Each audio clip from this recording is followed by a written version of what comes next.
I feel like I'm auditioning for the X Factor with this. I'm supposed to stand in a bit and do a party piece and follow Judy's wonderful reading. I'm really looking forward to her new collection. I'm just going to go straight into the first one and then perhaps talk a little bit later. Sex education. Some of you will remember this. In the hot press of the playground, unnameable parts bump against each other and Roy Stanley's hand flashes quick as a fish up your skirt, long after you've all done the, I'll show you mine if you'll show me yours. And you know how to wash your doodah with a flannel. And wriggle out of wet underwear under a gritty towel on the beach. You breathe secrets night and day overheard from women thronged in cigarette smoke and lipstick and laughter, botched births and looped up fannies and green discharge, all from the slack mouths of those who purse their lips at farting and anything on the telly to do with sex. Your mother gets the Basildon Bond notepaper from the sideboard and sketches an enormous, droopy you-know-what with a sad ruck of what she says is skin on the end and tells you, your dad looks like this. She, pregnant at 16, fixes you with burning eyes to declare, never, never let a man touch you. All together, girls. It's very interesting to go after Judy in some senses, be paired with her poetry being so very visual, and also the sound patterns that I could hear here, when by most of my writing, I feel, is obviously based on snatches and fragments of sound, things almost overheard. You will be delighted to know that my mother really did sketch that little drawing on the Basildon Bond notepaper when I was 10 years old, to my utter mortification. She clearly missed her forte, I think, because she should have been a nurse or an anatomist or something, because it was actually very accurate, I have to say now. I can say with experience, but there you go. I'm also interested in the nature of memory, to some extent, and I think I've only realised this as I've been writing a little bit more now. How we think we hear things, fragments from the past, and remember things that might, of course, not actually ever have actually happened, but we've shaped them somehow, or indeed allowed those experiences to shape us and to crystallise it in a particular form.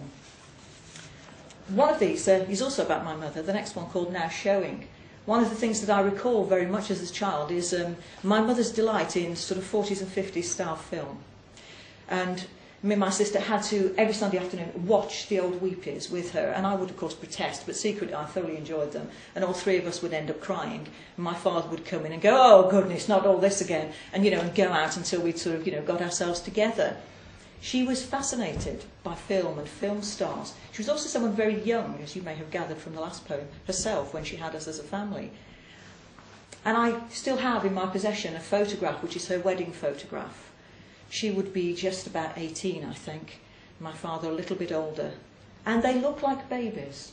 They're looking very glamorous. How you can look glamorous next to a fountain, next to Birmingham City Register Office, I don't know. But somehow they do.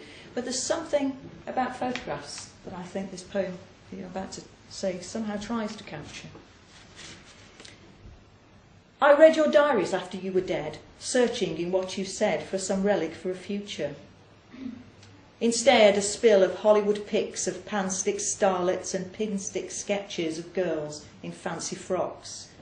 A film script commotion without the you will drama of your not yet life. Your devotion to Sun and us. To Bobby Sock's rock and rolling Technicolor armour, you give me fever palaver of let down love and men, those you could have and the one you should never have. Here, the shock photos of girl turned into wife, new bride, eyes wide, next to the fountain.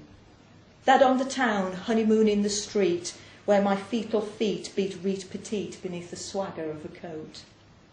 Here, all she dreams, the Oscar, the credits roll.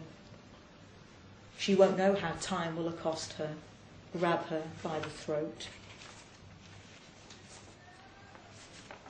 The next one, which I can't find because I can't see in my glasses. You'd be delighted to know I need bifocals. And I'm resisting them. And I don't know why, because I can't see a thing. But it's a good excuse, I find, when you go shopping to sort of pretend that you haven't actually realised how much something costs and then explain it to your partner later on and blame the fact that, your eyesight was defective. And if they will put it in little tiny print, what can you do? But there you go. It's a tip I learned from my best friend when she was ordering her her wedding outfit for her daughter's wedding, and deliberately left her specs at home, to her husband's horror when he had to pick up the bill. But there you go. I think the next poem speaks for itself, really. Incantation. On the morning of her funeral, me and my sister wore black lace gloves, and my father accidentally locked us all out of the house. In the closing dark of the past, Grandad's saying, "Go home, you've made your bed, now lie on it." And little Neil, huddled under the dripping trees, tells us, "I'll be your brother then." The rain falling, chips for dinner, her sitting in the lap of Uncle George, laughing.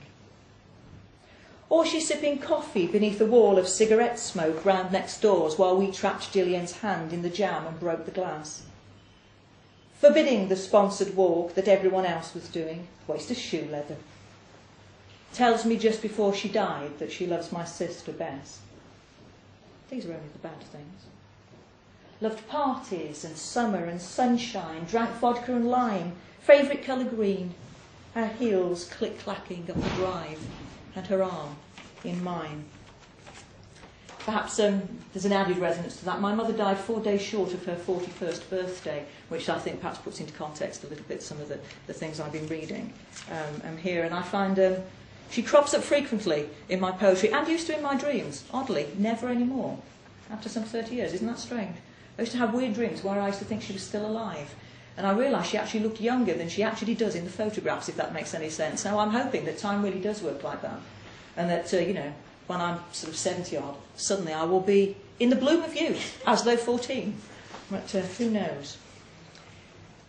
Much of my work also deals with what I call fragments of story, not just real people and real places. And the next sort of 2 or 3 I'm going to read are sort of my take, if you like, on contemporary tales that I'm sure most of you will recognise. The first one's called Addictive. Do you remember Sleeping Beauty? That classic cutie, top of her class for popularity, the clarity of her frame jutting through skin. She's the cutting edge of chic, not thin, hips size 6 and shrinking, a bracelet of bones linking her joints. She eats nothing all week, tits tiny points, coat hangers for her sleek skeletal dress.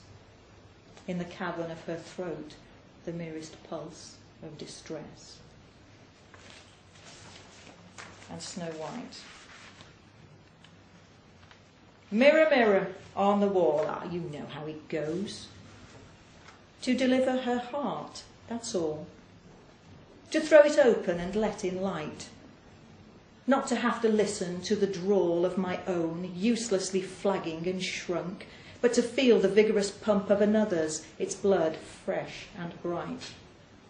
To have it glisten in my chest, transplanted there, the best of her in me.